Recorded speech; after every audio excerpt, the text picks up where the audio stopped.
अस्सलाम वालेकुम। Today we are going to read Ghazi's diary, जो कि हमारे यूनिट 8.1 का टेक्स्ट पैसेज है। Ghazi loved writing about his feelings and experiences. He often wrote things in his diary whenever he got into the writing mood. The following are 2 pages from his diary.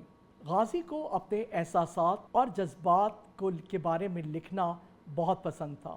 वो अक्सर अपनी diary में लिखता जब भी उसका दिल कुछ लिखने को करता। ये उसकी डायरी से लिए गए 2 पेजेस हैं, 2 सफ़ात हैं। आइए इन्हें पढ़ें। वेंसडे 10 फरवरी 2015 10:30 PM, यानी कि बुध के रोज़ 10 फरवरी 2015 में 10:30 बजे रात को गाज़ी ने ये डायरी लिखी। 10 फरवरी 2015 बरोज़ बुध 10:30 बजे रात। Village life, गाँव की ज़िंदगी। Today I'm once again reminded of my simple village and its loving and caring people. I'm living in Karachi now in a beautiful house that has many modern facilities. It is located in a locality that has clean streets and big houses that have beautiful gardens with a variety of plants and trees. But I'm desperately missing my village, the simple mud house that we lived in. The simple toys that gave us so much pleasure and the simple carefree people amongst whom we lived. I wish I could get into a time machine and go back 60 years back to my life in the village. आज एक बार फिर मुझे अपने सादा से गांव और उसके ख्याल करने वाले, प्यार करने वाले लोगों की याद सताई। अब मैं कराची में रहता हूँ, एक बहुत ही खूबसूरत घर में, जिसमें बहुत सारी जदीद सहूलियात मौजूद हैं, और ये एक ऐसे एरिया में है जहाँ पे साफ़ सुथरी सड़कें हैं, गलियाँ हैं और बड़े बड़े घर हैं जिनमें खूबसूरत बागात हैं, जिनमें मुख्तलिफ़ किस्म के पौधे और दरख्त लगे हुए हैं। लेकिन मैं बहुत ही ज़्यादा अपने गाँव, उसकी सादा से अपने कच्चे मकान जिसमें हम रहा करते थे, और वो सीधे सादे से खिलौने जिनसे हमें बहुत खुशी हासिल होती थी, और वो बहुत ही सादा से बेफ़िक्र लोग जिनके साथ हम रहते थे, उनकी याद सता रही है। मैं ख्वाहिश करता हूँ कि मैं एक टाइम मशीन से 60 साल पीछे चला जा सकूँ अपने उस गांव की ज़िंदगी में। The house that we lived in had 3 rooms and a kitchen, all spread out in a yard that had no boundary wall. Just some bushes separating our property from that of our neighbors. My grandparents and 2 of my unmarried aunts lived in 1 room. We, my parents and siblings, lived in another room, while my uncle and his family lived in the 3rd room. We had a common kitchen where the women of the family cooked for all of us. जिस घर में हम रहते थे उसके 3 कमरे थे और एक बावर्ची खाना, और ये सारे के सारे ही एक सहन में खुलते थे जिसकी कोई दीवारें नहीं थी। सिर्फ कुछ झाड़ियाँ थी जो हमारे हमसायों की जायदादों से हमें अलग करती थी। मेरे दादा दादी और 2 कवारी फूफियाँ एक कमरे में रहती थीं, जबकि मैं, मेरे वालिदैन और बहन भाई दूसरे कमरे में रहते थे। मेरे चचा और उनके घर वाले तीसरे कमरे में रहते थे। बावर्ची खाना सबका साझा था और घर की तमाम ख़वातीन उसमें सबके लिए खाना बनाती। The house in which I now live is made of cement and painted in beautiful colors with tiled floors. However, the houses in our village were all made of wood, straw and mud. We had no furniture as such. We sat on the floor and slept on the floor by spreading some quilts that were kept on a wooden stand during the day. This was probably why very few people had knee problems. People of all ages comfortably sat on the floor, which exercised their knees. जिस घर में मैं अब रहता हूँ, ये cement का खूबसूरत रंगों से पेंट किया गया ऐसा घर है जिसके फ्लोर्स पर टाइल लगे हैं। बहरहाल हमारे गांव के घर तमाम के तमाम बने हुए थे गारे, घास फूस और लकड़ियों से। हमारे पास कोई फर्नीचर नहीं था। सब ज़मीन पर बैठते और ज़मीन पर ही रज़ाइयाँ बिछाकर उन पर सोते, जिन्हें एक लकड़ी के स्टैंड पर दिन भर रखा जाता। यही वजह थी कि बहुत ही कम लोग ऐसे थे जिन्हें जोड़ों की तकलीफ थी या घुटनों का दर्द था। हर उम्र के लोग बआसानी बैठ जाते ज़मीन पर, जिससे उनके घुटनों की वर्जिश होती। Our village did not have roads or streets. They were just narrow mud lanes, which became very slippery during the rainy season. Commuting from one place to another was not an issue. People did not need cars, buses, or even motorbikes to go from one place to another in the village. They just walked.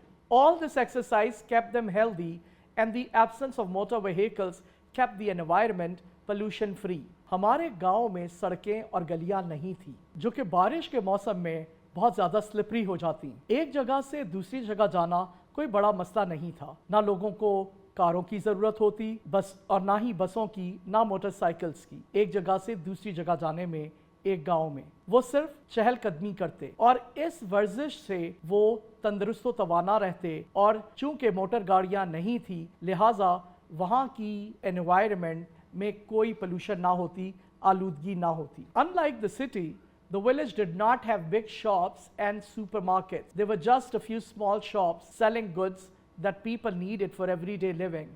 One did not always need money or credit cards to buy things from these shops. One could buy things from these shops even if one did not have any money, because the village shopkeepers knew everyone by name and were usually willing to give goods on credit. शहरों के बरअक्स गांव में ना तो बड़ी बड़ी दुकानें होती हैं और ना ही कोई सुपरमार्केट्स। वहाँ पे चंद ही कुछ छोटी छोटी दुकानें होती हैं जिसमें आम ज़रूरत की चीज़ें बेची जाती हैं। किसी को भी हमेशा पैसों की या क्रेडिट कार्ड्स की ज़रूरत नहीं पड़ती इन दुकानों से ख़रीदारी करने के लिए। अगर किसी के पास पैसे ना भी होते तो वो इन दुकानों से ख़रीदारी कर लेता, क्योंकि दुकानदार हर एक शख्स को नाम से जानता है और वो हमेशा तैयार रहता है लोगों को उधार पे चीज़ें देने में। The village autark, the place where men met in the evening, was where men spent their free time, shared news and gossips, laughed at shared jokes,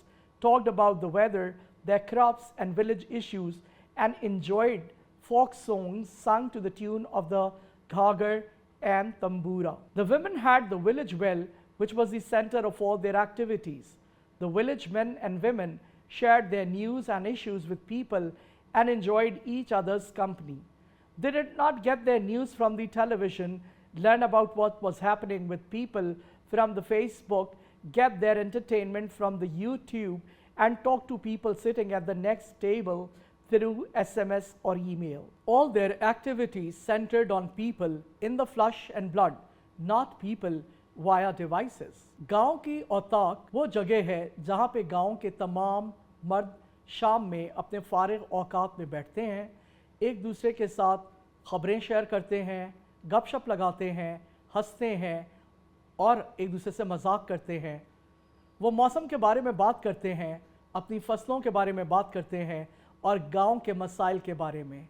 और इसके साथ साथ वो फोक नगमात सुनते हैं घागर और तंबूरा पे। ख़वातीन के लिए गांव में कुआं है जो कि उनकी तमाम तर एक्टिविटीज़ का मरकज़ है। गांव के रहने वाले ख़वातीन और मर्द एक दूसरे से ख़बरें शेयर करते हैं, एक दूसरे के मसाइल पर बात करते हैं और एक दूसरे के साथ वक्त गुजार कर खुशी महसूस करते हैं। उन्हें उनकी ख़बरें टेलीविज़न के ज़रिए नहीं मिलती, वो एक दूसरे के बारे में फेसबुक से नहीं जान पाते और वो यूट्यूब से एंटरटेनमेंट हासिल नहीं करते। उनकी तमाम तर एक्टिविटीज़ का मरकज़ इंसान है और वो एक ही टेबल पर बैठे हुए लोगों के साथ ईमेल्स या SMS के ज़रिए ताल्लुक़ नहीं बनाते। उनकी तमाम तर एक्टिविटीज़ का मरकज़ जीते जागते इंसान है और आलात नहीं है। Alas, our luxurious lifestyle has compromised our health. The availability of devices has distanced us from people.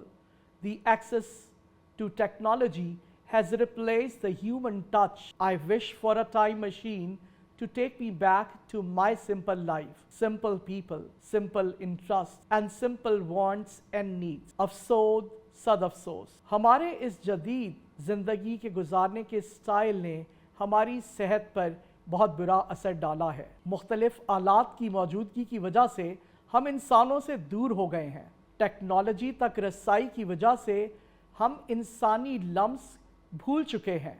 मैं फिर ये ख्वाहिश करता हूँ कि कोई टाइम मशीन दोबारा मुझे माजी में ले जाए, उस सादा सी ज़िंदगी में, सादा लोगों के दरमियान, जहाँ हमारी दिलचस्पियाँ सादा थीं और हमारी ज़रूरियात और ख्वाहिशात मासूमाना थी। फ्राइडे 4 अगस्त 2017 11:45 AM, जुमा 4 अगस्त 2017 11:45 दिन के। We need to store rain water. We need to store rain water. हमें बारिश के पानी को महफूज बनाने की ज़रूरत है। Monsoons once again, floods everywhere. The much needed rain is here. While water is an important need of life, too much of it can cause flooding and devastation. In Pakistan, floods create havoc when rivers overflow their banks during the monsoon season. एक बार फिर monsoon, हर जगह सैलाब। जिस पानी की बहुत ज़रूरत थी वो अब यहाँ मौजूद है, जबकि पानी बहुत ज़्यादा अहम है ज़िंदगी में, लेकिन इसकी ज़्यादती की वजह से सैलाब और तबाहकारियाँ आती हैं। पाकिस्तान में सैलाब बहुत तबाही मचाते हैं जब दरिया अपने किनारों से पानी को उछाल देते हैं मानसून सीजन के दौरान।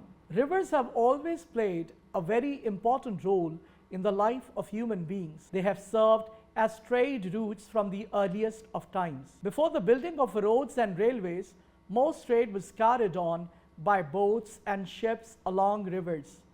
In addition to this, rivers have been important for growing food. This was the reason that most towns in ancient times were built near rivers.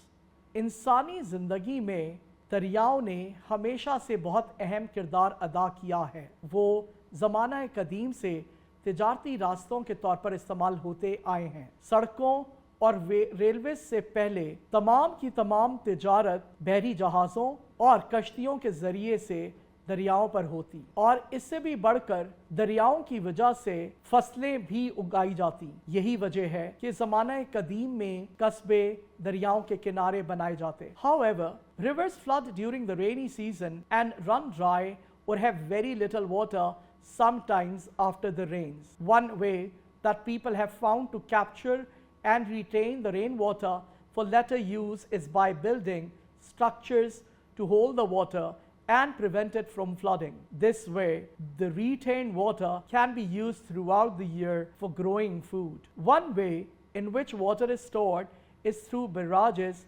built on rivers. बहरहाल, बारिश के मौसम में दरियाओं से सैलाब आते हैं और वो खुश्क हो जाते हैं कुछ अरसे के बाद। लोगों ने इसका एक हल ढूंढा है, और वो ये है कि दरियाओं पर ख़ास किस्म के स्ट्रक्चर्स की तामीर करके पानी को रोका जा सकता है, महफूज किया जा सकता है और सैलाब से बचाया जा सकता है। और इस तरीके से ये महफूज शुदा पानी साल भर खुराक के लिए, फसलों के लिए इस्तेमाल किया जा सकता है। और वो एक ज़रिया जिससे हम पानी को महफूज कर सकते हैं वो है दरियाओं पे बैराज तामीर करने से। A barrage is a kind of wall which blocks the flow of water. It has gates through which the water is allowed to pass in a limited quantity. Its aim is to control the flow of water in the flood season, store it and release it for irrigation through the canals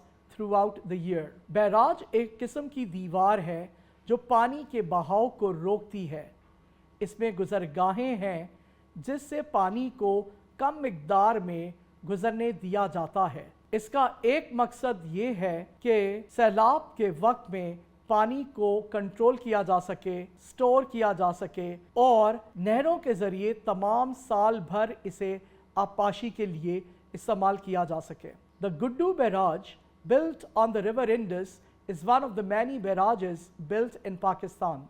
It is built at a place where the river is 14 kilometers in width. It is designed to force the water spread over 14 kilometers to pass through a narrow barrage about 1 kilometer wide. The barrage is 1355 kilometers in length. It is made in such a way that a flood of about 1.2 million cusics can pass through it. Guddu Barrage को दरियाए सिंध में बनाया गया है। ये पाकिस्तान के बहुत से बैराजों में से एक है। इसे दरियाए सिंध में उस जगह तामीर किया गया है जहां दरिया की चौड़ाई 14 किलोमीटर है और इसे इस तरह से डिज़ाइन किया गया है कि इस 14 किलोमीटर में मौजूद पानी को 1 किलोमीटर गुजरगाह से गुजारा जाए। इस बैराज की लंबाई 1355 किलोमीटर है और इसको बनाने से 1.2 मिलियन क्यूसेक सैलाबी रेला इससे गुजर सकता है। The Guddu Barrage has a system of 3 main canals. 2 of these are on the right bank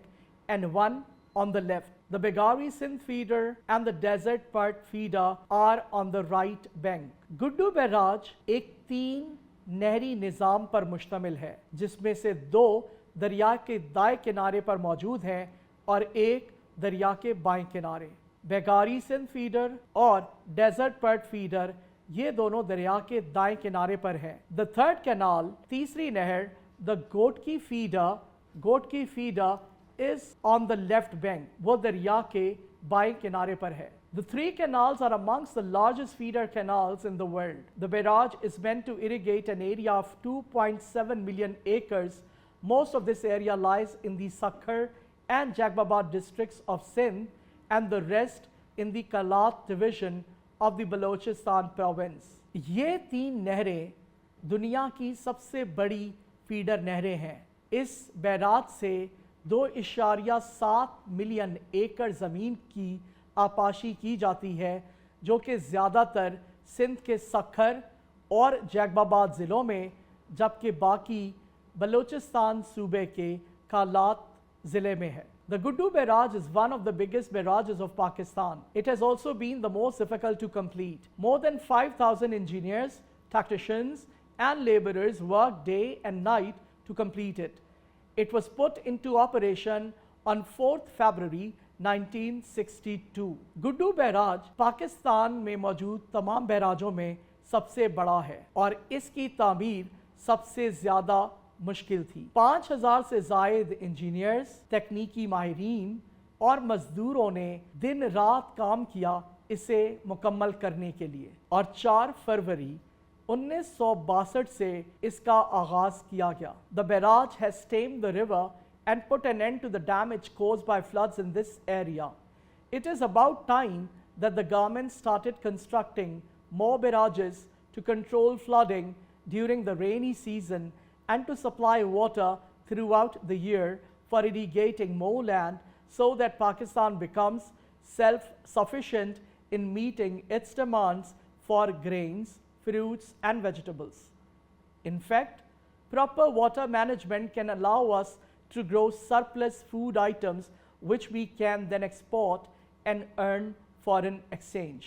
barrage ने इस दरिया को सुधार दिया है और बहुत सी तबाही से जो कि सैलाबों की वजह से होती है उससे बचा लिया है। अब वो वक्त आ गया है कि हमारी हुकूमत बहुत से बैराजेस की तामीर करे ताकि बारिश के मौसम में ज़्यादातर पानी को महफूज बनाया जा सके और इसको बाद में आपाशी के लिए इस्तेमाल किया जा सके, ताकि पाकिस्तान खुद कफील हो सके अपने गंदम, सब्जियों और फलों की पैदावार में। दर हकीकत पानी के सही इस्तेमाल से हम इस काबिल हो सकते हैं कि ज़्यादा खुराक की पैदावार कर सकें, जिसे हम बरामद करके, जिसके बाद इसे बरामद करके हम ज़र्रे मुबादला कमा सकते हैं।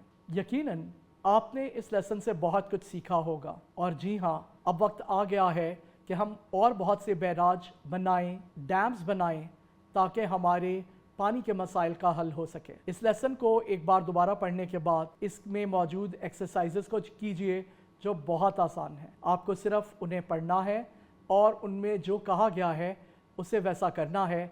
कहीं पे भी अगर आपको मुश्किल लगे तो आप दोबारा से एक टेक्स्ट को पढ़ सकते हैं। शुक्रिया।